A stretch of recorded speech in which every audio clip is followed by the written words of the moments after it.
partie. Permettez-moi tout d'abord de vous rappeler les, euh, les aspects techniques pour mieux visualiser le webinaire. Donc, nous vous prions, s'il vous plaît, de garder vos micros en désactivés, en silence. Donc, comme ça, pour avoir une qualité de son et pour pouvoir surtout écouter bien nos intervenants. Vous avez aussi la possibilité d'activer ou de désactiver votre caméra, donc selon votre guise. Mais si vous rencontrez des coupures de son ou bien des problèmes de connexion, donc je vous recommande de la désactiver.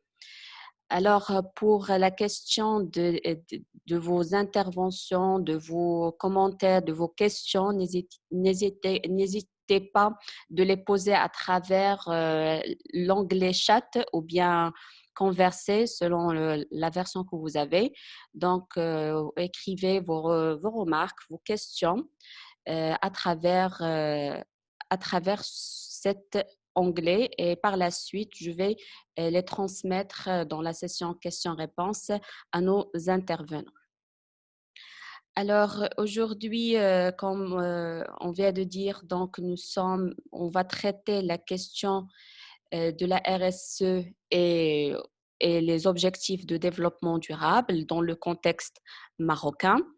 Donc, à mes côtés, donc pour discuter ce sujet, Madame Touria Bellafqih. Madame Touria est une activiste africaine qui lutte depuis 10 ans pour la réduction de la pauvreté, pour l'insertion sociale, surtout des jeunes et des femmes africains, donc à travers surtout l'entrepreneuriat social et l'autonomisation des jeunes. Donc, elle est très engagée au niveau de l'ODD 1 et l'ODD 13.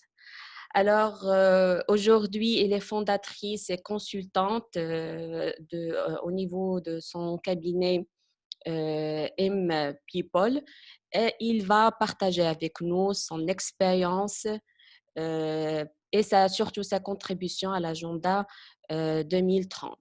Il vient de nous rejoindre M. Ayoub Habik. Donc, M. Ayoub Habik, un jeune entrepreneur, cofondateur de l'entreprise Alternative Solutions. Donc, c'est une start-up marocaine spécialisée dans le recyclage des déchets de palme et que Madame Touria a accompagné donc, dans son processus. Et à titre d'information, donc, l'entreprise a été primée en 2017 par la Banque mondiale lors de concours WebMENA. Et en votre nom, je les remercie infiniment pour leur participation à ce webinaire. Alors, permettez-moi, pour commencer, je vais présenter un aperçu rapide sur l'avancement du Maroc au niveau des objectifs de développement durable. Donc, premièrement, le socle institutionnel ou bien juridique, il est considéré par plusieurs recherches un socle très favorable au développement durable. Donc, selon le rapport, par la suite, je vais partager avec vous ces deux documents. Donc, le rapport synthèse sur la stratégie nationale de développement durable, donc le parcours juridique et l'arsenal institutionnel, c'est marqué par trois principales phases. Donc, une phase de mise à niveau sociale et des réformes, surtout en termes environnementaux. Une deuxième phase d'accélération et de développement, de mise en place des fondements, surtout caractérisée par la charte au niveau de l'éducation surtout. Et et surtout en 2011 avec la nouvelle constitution et le lancement en 2015 de la stratégie nationale de développement durable. Donc, malgré ces efforts, on note surtout la Cour des comptes a noté quelques axes d'amélioration, surtout en termes de convergence des stratégies avec le programme 2030 ou bien l'agenda 2030.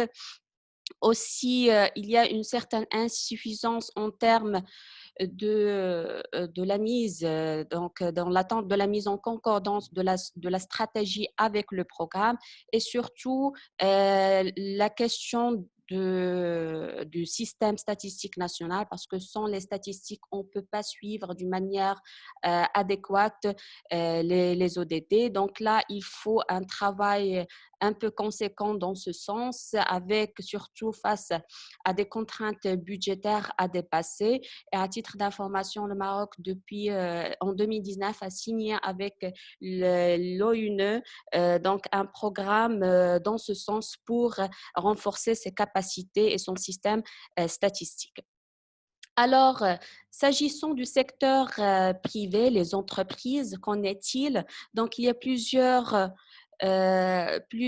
initiatives. La plus importante, c'est le lancement du label RSE de la CGM en 2006 et qui a connu donc la charte qui constitue le référentiel de ce label a connu une mise à jour en 2017 suite à une consultation